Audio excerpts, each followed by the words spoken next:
अस्सलाम वालेकुम स्टूडेंट्स।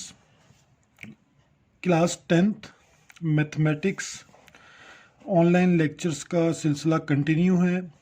आज हम डिस्कस करेंगे miscellaneous exercise of chapter number 6। तो स्टूडेंट पेज नंबर 142 ओपन कर लें और MCQs मल्टीपल चॉइस क्वेश्चंस को मैं सॉल्व कर रहा हूँ, आप इसको देखते जाइए। Number 1 is a group data grouped frequency table is also called frequency distribution. A histogram is a set of adjacent rectangles. A frequency distribution, a frequency polygon is many-sided closed figure. A cumulative frequency table is also called less than cumulative frequency distribution.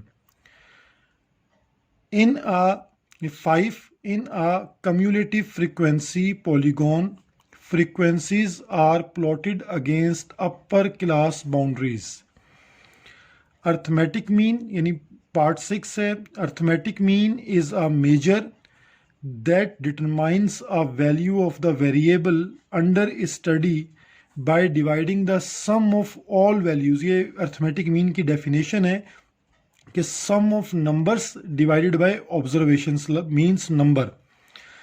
A deviation is defined as a difference of any value of the variable from a constant। हम किसी भी constant number से number को minus करके deviation लेते हैं। Deviation का formula हमने रीड किया था, d equal to x minus A, और a stands for assumed mean, जिसको हम लेट करते हैं, कोई भी कांस्टेंट नंबर हो सकता है। Part 8, a data in the form of frequency distribution is called group data. Mean, part 9, mean of a variable with similar observation, यानी अगर तमाम नंबर सेम हो तो वो उसका मीन भी वही नंबर होगा, तो means k. Mean is affected by change in origin. Part 11, mean is affected by change in scale. Numbers को बहुत ज़्यादा वेरी करेंगे तो मीन चेंज हो जाएगा, ठीक है। किसी एक वैल्यू को बहुत ज़्यादा चेंज कर देंगे तो भी मीन चेंज हो जाएगा। Part 12, sum of the deviations of the variable x, यानी जब आप डेविएशन का कॉलम बनाते हैं, अगर आप उसका सम करें तो रिजल्ट हमेशा 0 रहेगा। अब स्टूडेंट पेज नंबर है 143 और 143 पेज पर MCQ नंबर है 13। The positive square, the positive root of the product observation is called geometric mean.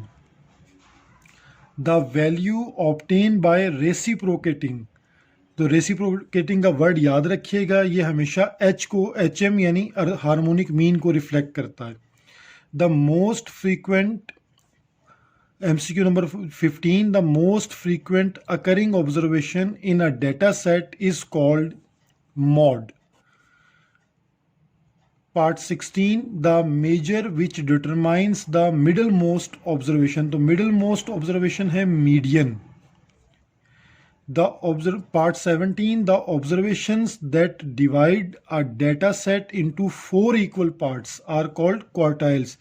6.2 हमने एक्सरसाइज में क्वेश्चन नंबर 13 डिस्कस किया था, उसमें क्वार्टाइल्स डिस्कस किए थे कि क्वार्टाइल्स जो है वो डाटा को 4 इक्वल पार्ट्स में डिवाइड कर देती हैं, 25%, 50, 75 and 100%। Part number 18, the spread और scatterness of observation in a data set is called central tendency. ये हमने 6.3 का लेक्चर है।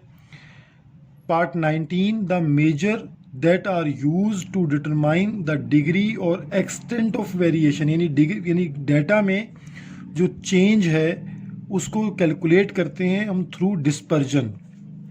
The extent of variation between two extreme observations, तो दो एक्सट्रीम ऑब्जर्वेशंस का जो डाटा होता है, ये फर्स्ट टूल था डिस्पर्जन का, रेंज।